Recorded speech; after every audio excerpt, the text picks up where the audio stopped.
Nongeye kubasuhuza abakunzi bacu, ubu niko ushobora kureba result zawe za national examination.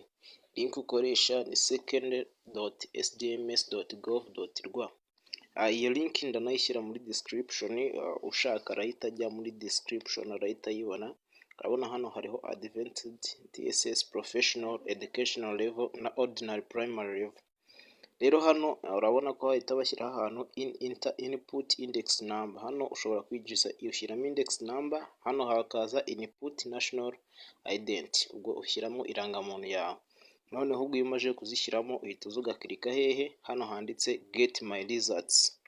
Hano ndakeka murimo kuhabona neza cyane, hano handikamo index number yawe, noneho hano ugahita ukandikamo iki national identification yawe, then ugahita uza hehe ukaza hano muri get my result, ugahita ubona result zawe ako kanya. Rero abantu bose ndakeka link nayo ngiye kuyishyira muri description, utazi muri description ndayishyira no muri comment section kugira ngo muze guhita muyikirikaho muhite mugera hehe, muhite mugera kuri result zanyu. Niba utari warakoze subscribe, turagusaba kubanza gukora subscribe, ugakora kuri like, ugatera comment ndetse ugasharinga